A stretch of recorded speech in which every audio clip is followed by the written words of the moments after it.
I do. I think I do. All right, well, make sure you do. So, like, yeah, you can always call me. It's fine. It doesn't bother me one bit. Good deal. I'll get that. But I guess I'll start out asking about Utah, a program that's now in the Big 12. Mm-hmm. You haven't played since '05. What is that program needed? I mean, Utah's been a great addition to our league, not just in women's basketball, but I think in all sports. But certainly the history and tradition of Utah women's basketball is very, very well known to those of us in the women's basketball community. Obviously went through a coaching change mid-season, but promoted Gavin, and they're very, very talented. They have a very tough system to play against. They're one of the older teams in the league and in the country. I mean, a lot of fifth-year seniors, and so very skilled. I vote on the coaches' top 25 poll, and I've been voting for them for a number of weeks. I mean, they're that good. And, obviously they've already beaten Notre Dame, and, they're off to a really good start in the league. So tremendous, tremendous challenge for our kids. What have been the points you've been focusing on this week, slowing down that offense? That's going to be hard. I think the thing with them is they're they're as analytically driven as any team we play. It's threes and twos. They really believe in that system. So it's a challenge to make sure that you're locked in to not just the personnel, but the things that we've talked a lot about is we've done a better job. We did a better job the other night of not fouling. You don't want to foul people taking the ball to the basket. Again, their system is really hard to replicate in a 2-day prep, and they know it so well. So it's really, it goes back to transition defense, no silly fouls, try not to give up too many wide open threes. But they can really score it when they get it going. You can tell that they can really score. So we've got to be better defensively. And I think it sounds silly, but when you play a team like Utah, you got to keep scoring. And everyone's in that what offense is supposed to be about, which it's true. But you just got to you just can't give them the 8, 10, 12-point runs that they do on a lot of people. And so sometimes your best defense is to score and mitigate those kind of things. So hopefully we can find a way to do that. I thought it was interesting. After the game the other day, you said one of the first things you guys as a staff will talk about is how the next team is going to guard Audie. How quickly did you guys meet after Wednesday's game, and was that the first topic that came up? Yeah, we met really as soon as I walked out of here. And it's always the first, usually for us, it always starts with our defensive plan first. And especially when you're playing a team that we haven't seen and new to the league, so that you don't have a history of, this team usually plays us like this. We don't have that. But then it's, trying to figure out what they're going to do. And I think the thing that we've really come to the conclusion on over time is you're going to see a little bit of everything. I don't know that, until we play someone that I think probably feels they have the length and this athleticism and or the fouls to play her one-on-one the whole night, then it's a lot about double teams. It's a lot about patience. It's a lot about, we talk about the hockey assist. We make one more pass and then throw the ball to Audie. It doesn't have to go in right away. And we work on that stuff literally daily in hopes that I don't know that there's anything they can do to her that we haven't seen yet.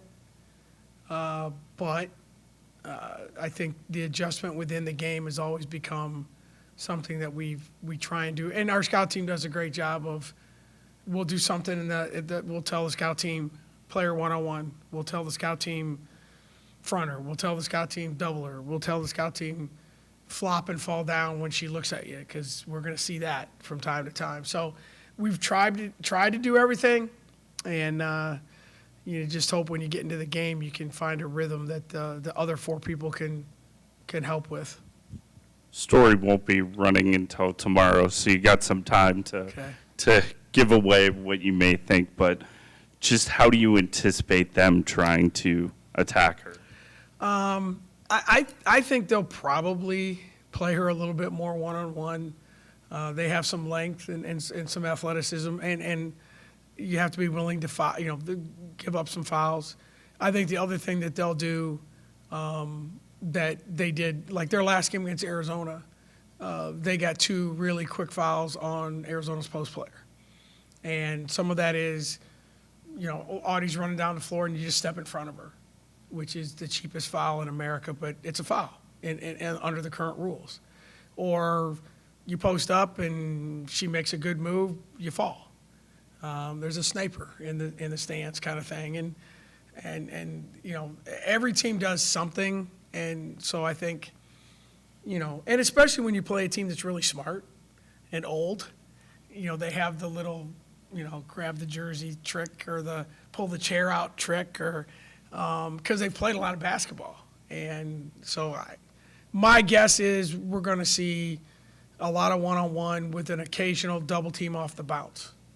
That seems to be something that most people, that's their fallback, is beat her up a little bit, and then when she does put the ball on the deck, come get it. And that seems to be the thing that she's seen the most. Is that the type of matchup that could be difficult for her, or is it more along the lines of what you thought the other day, where like you could have your chance? This one will be very difficult. I mean, I don't want to mess up the young lady's name. Torre, number 21. Their starting center is long, 5th-year kid, very physical. And the thing about her, and I think the 2 things that always will give, I think, Audie trouble or any post player trouble is great size. That obviously that gives everyone trouble. And someone that might have some athleticism and length. And I think, we had trouble with that. Hannah Stolke did a good job on her. Obviously, South Carolina had, so the teams that have that, and I think this young lady is that kind of kid. She's long, athletic.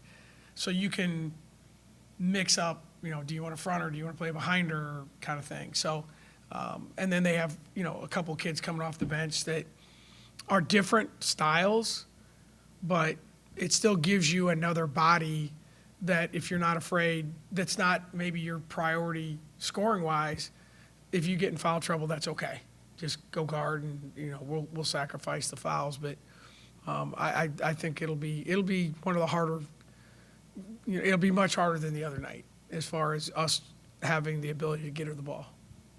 You had said you thought about going a couple of different ways when it came to addressing free throw shooting this week. What route did you go, and is it working? We really kind of didn't even talk about it, to be honest with you. And, we shoot them every day, but it's not like one of those where we went crazy about, hey, we're going to spend an extra 20 minutes shooting free throws. And I think, to be honest with you, Tommy, there's a lot of things that I think at some point when you're a basketball player, whatever you are, if you really want to do something, then that's incumbent on you to do it. Yeah, we coach it, we practice it, it's in our practice plan daily. But I think, I don't care what it is. I want to dribble better. I want to shoot better. I want to get stronger. Whatever it is that is not holding you back, but is a deficiency in your skill set as a player, then you need to be the one that spends the time. And I found over my years, if it's forced, it usually doesn't work as well. It's like, hey, man, I just need to get my butt in the gym, especially now. They have nothing to do. Like, our players now are like your kids. They sleep and they eat. And they play. And I don't know if I don't think they're puking yet, but it's like, but no, this time, like from the time they get back until the time they start school, they're like Bodie. They eat, they sleep, and they have a play day.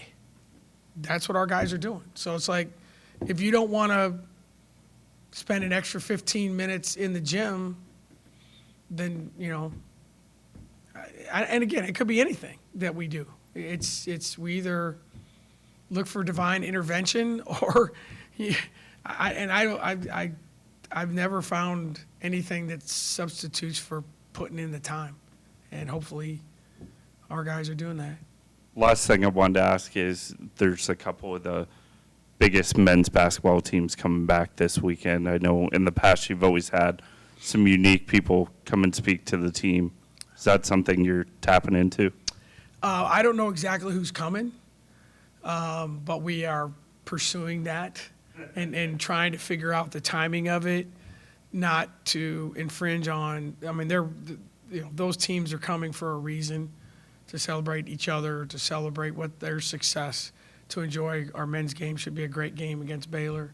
So, but we are efforting an idea of if there's someone that would give us a few minutes, because I've always, you know me, I always think that the people, and again, it could be a men's player, a women's player, you know, what Brock Purdy and Austin Arnott did last year.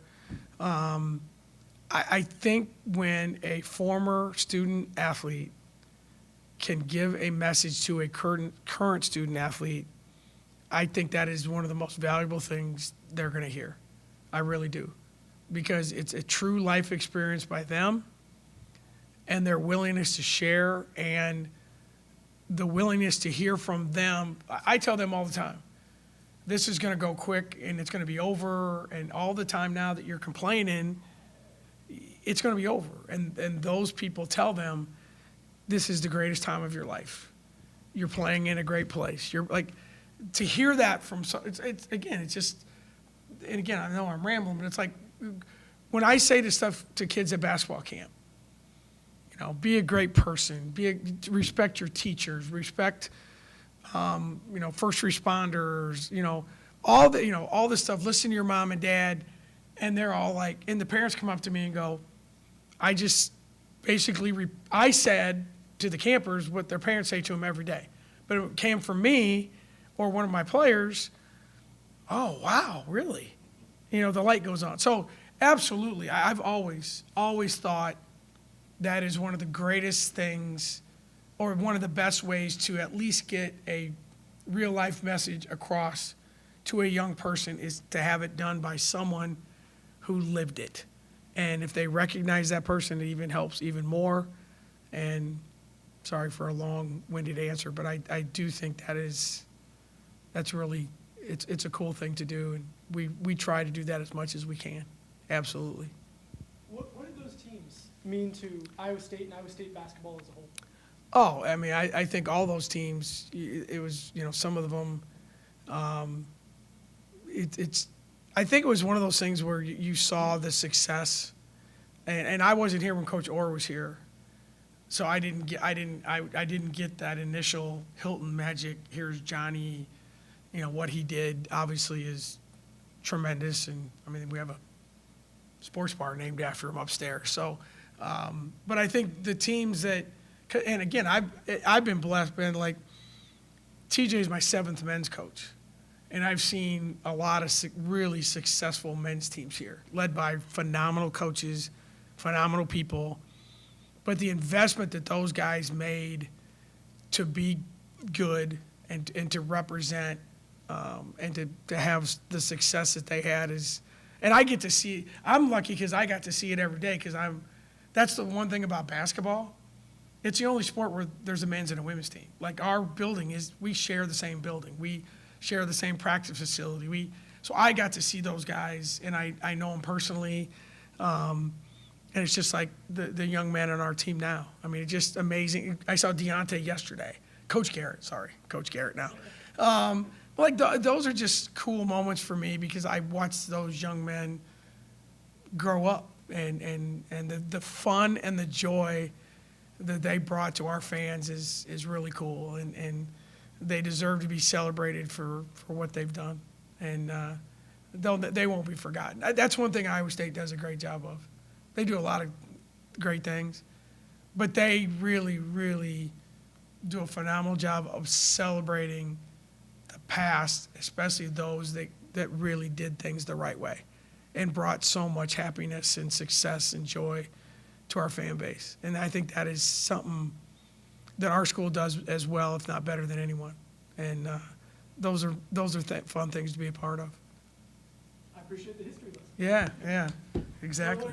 Yeah. Sounds like Larry's gonna be back. Yeah, that's what I heard. I haven't seen him, but I know they worked really hard to get him back. I was here